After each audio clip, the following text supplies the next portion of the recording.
Thank you, Mr. Chairman, and thank you to our witnesses for being here today. If the power goes out and everything stops, hospitals, water systems, communications network, everything.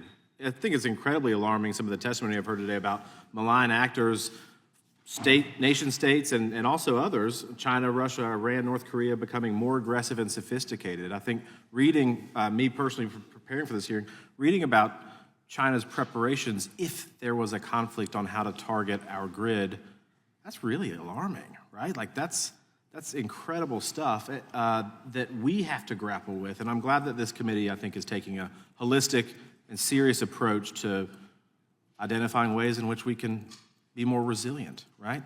That we can withstand these types of cyber attacks. Mr. Ball, to you, what role do you think the EISAC plays in identifying and sharing threats coming from the pipeline sector that could affect power generation and power delivery? Thank you. It's a very good question. And I would have to say you characterized the productive paranoia that I think all of us operate under. And we, to that point, with our, particularly with the natural gas sector, we've actually had partnership from an EISAC perspective that goes way back. We worked actually with the downstream natural gas ISAC, what is now the one ISAC.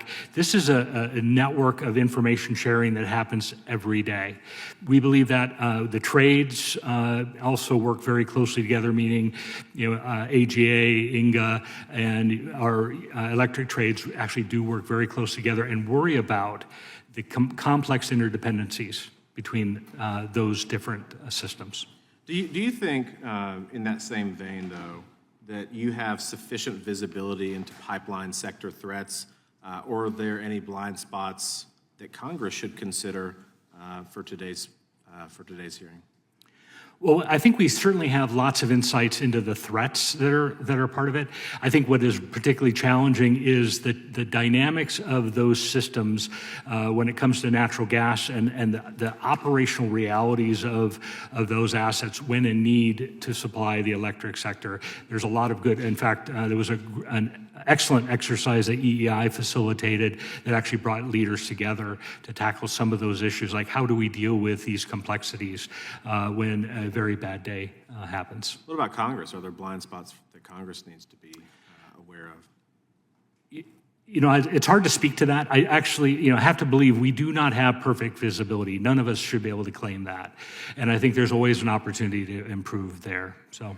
Thank you. Ms. Artz, from the perspective of investor-owned utilities, do you think that the utilities are receiving actionable intelligence quick enough to prepare for threats, or could that could move between sectors like gas and electricity? Thank you for the question. As one of my colleagues stated earlier, we can always do better. We are doing a lot of that improvement on sharing actionable intelligence out to the entire industry via the Energy Threat and Analysis Center and the regular information sharing that occurs between the EISAC and the downstream natural gas ISAC. We are very collaborative as an industry because we are interconnected and we understand that.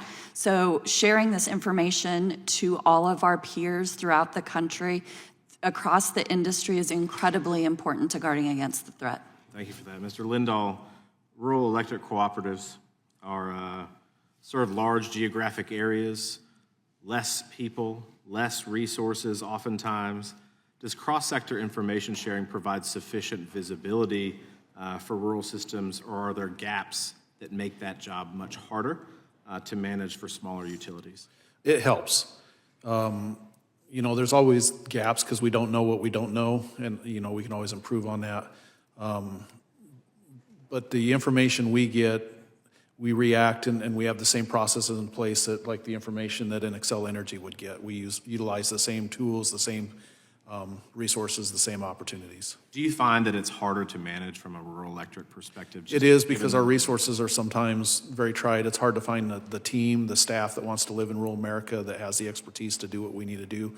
So that's why we come together as cooperatives with like InterECA and create programs like the RMUC that we can actually bridge the gap and act like a larger entity, even though we're 900 smaller entities. Great. So you're taking sufficient steps then to bridge that gap. That's right. Was your term. Yep. Because that was always my concern, was investor in utilities, big things, a lot of money, maybe a lot of customers too, but the rural folks, they're kind of left on the sideline, but you're taking, I'd say, proactive steps to do. Yeah, one of the benefits we have, I think, in the cyber threat is we're many and we're diversified, but yet we cooperate among cooperatives and other utilities, and we come together to solve big problems. Thank you for that. Guess what, guys? I had questions for you too, but you're off the hook. Especially you, Mr. Tudor. I had a really challenging one about our ability of Congress to understand these threats. You were damned either way you answered that, quite frankly. But anyway, Mr. Chairman, I yield back. The gentleman is also off the hook. His time has expired.